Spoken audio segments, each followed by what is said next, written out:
Hey, welcome to Blueprints to Buildings podcast. I'm your host, Glen Palmer, and on this show, we interview the movers and the shakers in the world of property development and real estate. Now, before we dive in, just a very quick word. This show is brought to you by a new visual technology that is quietly making waves in the property industry. Developers are using it to cut design costs and accelerate off-plan sales in a way that sounds almost too good to be true. Now, if you are curious, message me directly at Glen Palmer Secure or check out the show notes below. Now, on today's show, I have the pleasure of interviewing Nikos Kontopoulos. He is the founder and chief engineer of, how do you say it, Orycta? Orycta, yeah. Orycta. So, Orycta is a geotechnical specialist with 15 plus years experience delivering ground engineering and consulting expertise across major construction projects in the UAE and the wider GCC. Nikos, it's an absolute pleasure having you on the show. Appreciate your time and you being here. So, can we let's jump in, shall we? Yeah, it's a pleasure to be here, Glenn. Thank you. No problem whatsoever. So, uh, one of my favorites, I ask this every single time for every single guest, and every single one has a different answer. So, if time travel became a reality and you had a chance to go back in time to who you were when you first started your career, what advice would the person that you are now tell your actual younger self? Yeah, great question, Glenn. I think it adds, a lot of value for your listeners. In life, as in geotechnical engineering and construction, experience, I think, is valuable. It's something, that you cannot shortcut. So if I could give some advice to my younger self, I think I would share three things. The first one is to define success and what success means to you as early as possible. It Mm-hmm. doesn't have to be fully formed, or you can change your mind with the years. But having a definition of success, I think it can give you direction, and basically you shape better decisions. Now, the second one, and I see this as I get older, I'm trying to be very intentional with my time, be mindful, how you spend your time and with whom is very important. And Mm-hmm. of course, these two should kind of serve your idea of success. Uh, and the last one, I think, early in life, we're more perfectionist, but I think really it's consistency that drive results. This slow progress day by day, showing up every day, refining your methods, and here really we need to allow space for failure, allow for failure. Funny enough, in geotechnical engineering, you only know your true strength of the soil and the true bearing capacity when something is failing, when it's the only time you know basically that your factor of safety is close to one. And I Yeah. think this applies very well to ourselves. So we can only know ourselves and refine our skills when we fail. Yeah. Yeah, and that's how we get by, isn't it? You know, we learn from our mistakes. I mean, everybody makes mistakes. It's how you deal with those mistakes and how you go further. Is it's one of my things that my dad always used to say to me, Glenn, it's okay to fail. It's not really failing. It's learning from the mistakes that you have to make you a stronger person. And I believe in that ethos, to be honest. So, yeah, really good answer. I like it, Nikos. So, Yeah. you spent over 15 years solving sort of invisible problems, problems under the ground that can either make or break a project. So when you first start walking onto a site, what's the Mhm. biggest thing you're actually looking to understand right off the bat, straight away? Amazing. And I honestly, I really like how you frame the question regarding the invisible problems, because it comes very close to how I describe my work when I talk with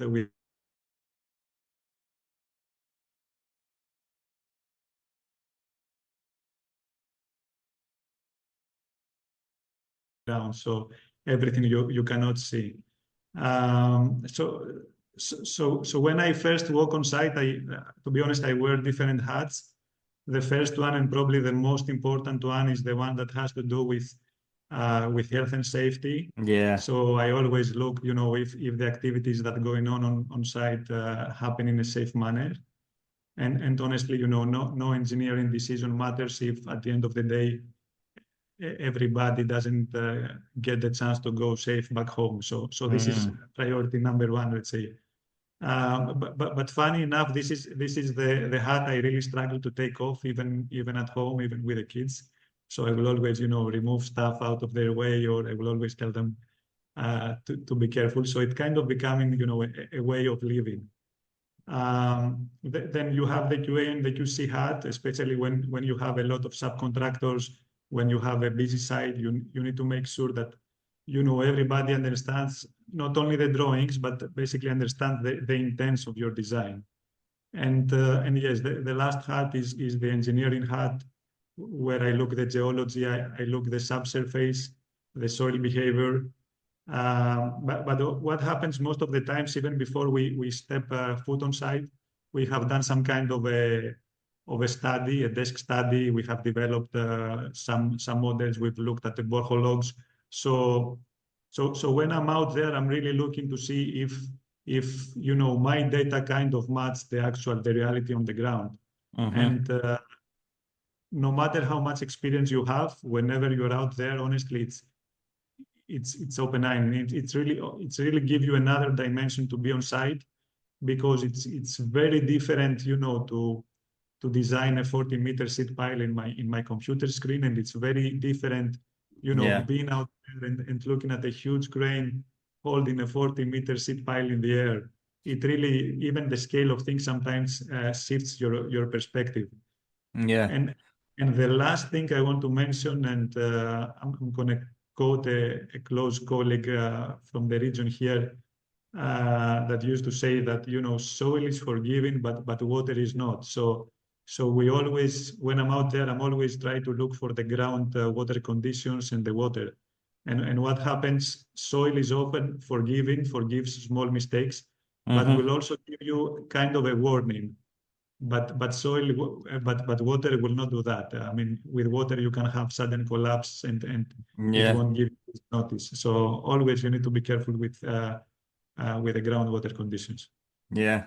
So you've got to be very health and safety conscious throughout the whole process from start right the way to finish.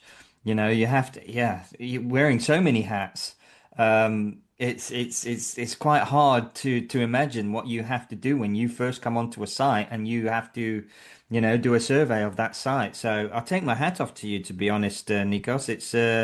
It must be a very difficult job to do. So ground engineering in the GCC, it's evolved quite big. So you've got bigger projects, you've got tighter deadlines, you've got more complex soil conditions nowadays. So how is the industry changing, and where do you see it heading over the next decade or so?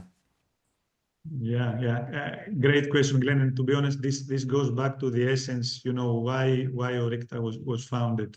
It was actually funded, working on these very challenging projects, and trying to automate the workflows and being more efficient.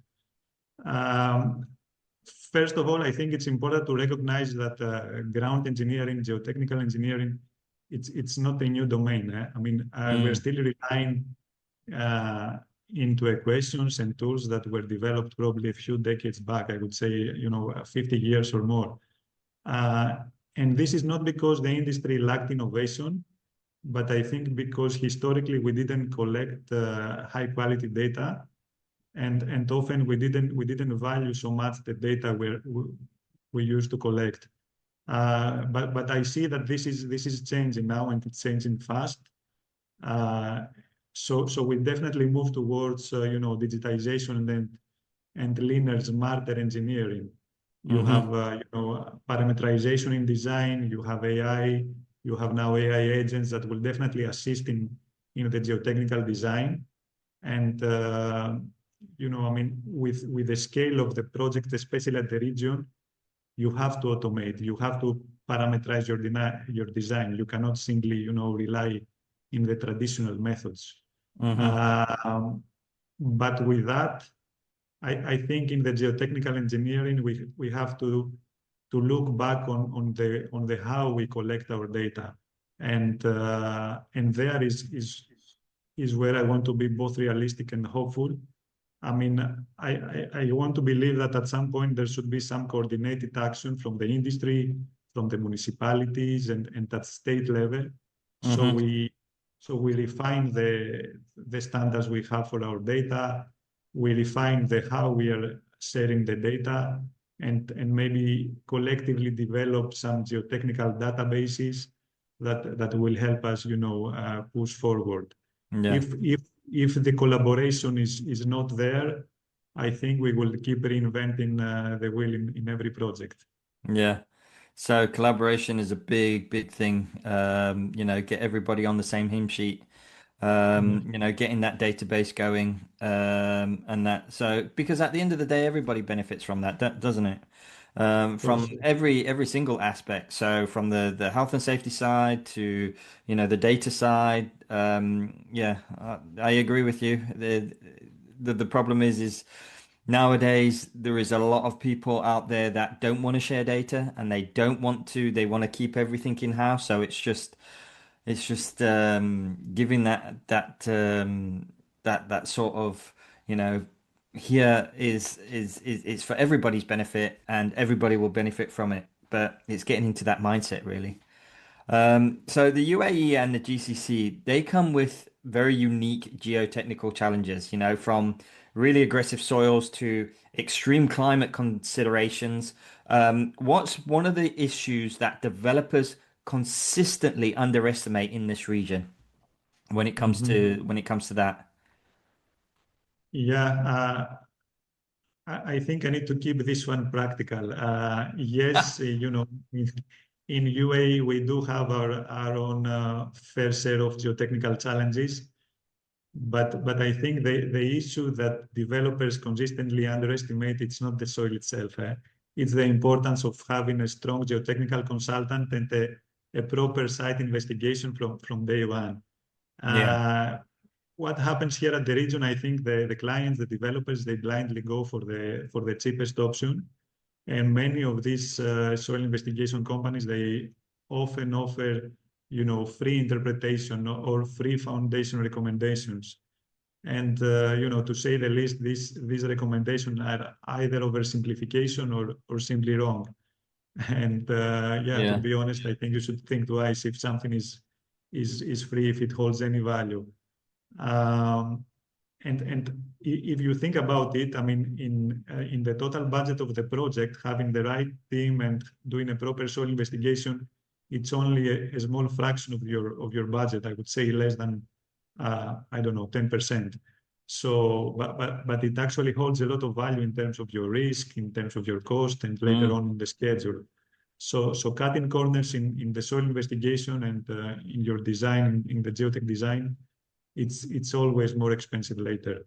mm, And we always say as geotechnical engineers, you will pay for your ground investigation either early on by doing it properly, or later into the project with yeah, delays, surprises, and cost overruns. yeah. And that's the thing though, Nikos, is, paying for it up front means that you don't have to pay for it in the back end. Because I mean, how many times has a development gone ahead, they've cut corners, and then all of a sudden they've got to, I don't know, let's say there's movement or this and that, and then let's say it's 2 meters or 3 meters out because of the soil Mhm. movement. Then all of a sudden, you have to take that into consideration. You have to do all the architect's plans again. You have to, in most cases, rebuild, and that could cost an absolute fortune. So getting it right at the start, will save a hell of a lot of money in the long run. So how do you approach developers with that ethos to say, look, guys, if you pay for it now, you are going to save a lot of money in the back end. How do you get around that conversation with developers that, sometimes want to get ahead and don't want to do the proper studies. How do you get around that, Nikos? It takes time, and you basically need to educate your client. And honestly, Glenn, if you think about it, you know how we build with materials like concrete, steel, that basically we exactly know and we have studied their properties. So most of your unknowns are basically on the ground. Hmm. And this is because of the nature of the soil. You are only sampling a very small portion of your volume. This is where you need to be careful. But Nate, it takes time to educate your client. Uh, at Orycta, we were also developing uh, databases. We develop nice visualization tools, and it's very difficult to convince the client that these are not just nice to have. These models unlock information, and it's a way you manage your risk in the subsurface, Mm, and they can translate to actionable decisions at the end of the yeah. day. I mean that brings us nicely onto the next question, which is a lot of stakeholders do struggle to grasp, subsurface risks until it's far too late. So how much easier would life be if developers, architects, even investors could see a clear 3D visualization of ground conditions and engineering constraints early in the process, before anything has been, before the single brick has been laid, to be honest. Yeah, no, no, exactly. I mean, it does make the life much easier. I mean, not only for us, not only for the engineers, but for everyone involved in the project. Having a ground visualized in 3D in a way that people can actually understand really help us, bring alignment in the different parties, in the municipalities, get easier approval. I mean, it helps the full process. So yes, better decision, much easier, clear understanding of the constraints even before starting the design, and fewer surprises. Yeah, it's definitely helping, eh? Yeah, good. Good. And you often work with multidisciplinary teams, So what tools or approaches makes collaboration smoother? Especially when you're trying to get everyone aligned on the risks, on the different timelines, and the best engineering options. What tools do you actually use at currently? Yeah. I mean, I don't think I can name, a favorite tool. There are many good tools out there. At Orycta, we actually have, our own design uh, team, and we're building our very own geotechnical tools. But I strongly believe that whatever tool you use, it shouldn't be sitting in, someone's hard drive, or be locked in a single software application. The tools, and I think we are at this stage now, they should be in the cloud. They Hmm. should be easily accessible in all the stakeholders. And basically, yeah, you should be able to access it with a login from a web browser.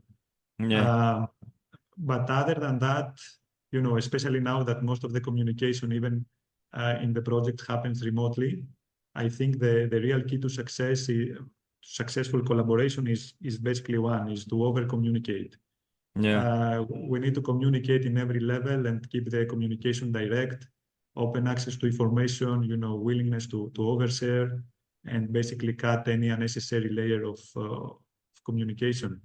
Uh, at the end of the day, if you think about it, all stakeholders want kind of the same thing: a safe and successful project delivered on time. That's it. yeah, So the tools are, yes, they are helping a lot, but communication, I think, is what actually pushes the projects forward. yeah. And then one final one, Nikos. Obviously, you're from I'm assuming Greece.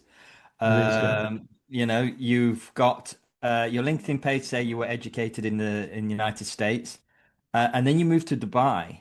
So, Mhm. firstly, what made you decide to make that move, and what are the main differences between, the two cultures when it comes to property development, and how did you have to adapt? Mhm. Great one. Yeah. I mean, I think I somehow ended up in the region. I always had in mind that this is a dynamic place and evolving, but basically I was looking to work for specific companies to get the right experience. and somehow the position and the opening was right. So at some point I was contacted for an opening in Abu Dhabi actually, and this is what brought me to UAE. But honestly, I think UAE is a very fascinating place to live and work at, especially if you're an engineer, Hmm. because the city, is transforming day by day. And tax benefit aside, that everybody talks about it, and yes, we don't have taxation so much as in Europe. Uh, I think you need to ask yourself, where do you want to invest your money? In a city that is kind of static and nothing is changing. I don't want to name Greece, but it's more or less the case. Or, Yeah. or in a city where, constantly developing, investing heavily in infrastructure and really looking at the well-being of its people. I'll give you an example. We went over the summer back home for a month, and after the holidays, we landed in Dubai. And honestly, on the drive home, we couldn't recognize the way because we had a new flyover, a new tunnel. The city had transformed in just 4 weeks. Yeah. So, Wow. as I always say, we are the success of Dubai itself. We've been at the region for more than 10 years now. We have reinvested 100% of our earnings back in the city, and this should really tell you something about how confident are expats for where the city is going and UAE. So Nice. so yeah, it's a great journey so far. Nice. Well, Nikos, really loved our conversation on geotech. Before we sign off, though, if listeners want to get in contact with you and learn about what you actually offer at Orycta, what are the best ways for my listeners to do that? Yeah, Glenn, I think this is through our website, orycta.com, or through email, I think, nikos@orycta.com. And yeah, happy to take any questions, geotechnical or not. Yeah, happy to do that. Brilliant. Thank you very much. And for the listeners out there, remember this show is supported by a prop tech tool that is redefining where visualization, what it even means in property. The ones using it now are already pulling ahead. If you want to stay ahead of that curve, you know where to find me. You've been listening to Blueprints to Buildings podcast. I'm your host, Glen Palmer. I was joined today by Nikos Kontopoulos. Again, thanks for listening and see you on the next episode.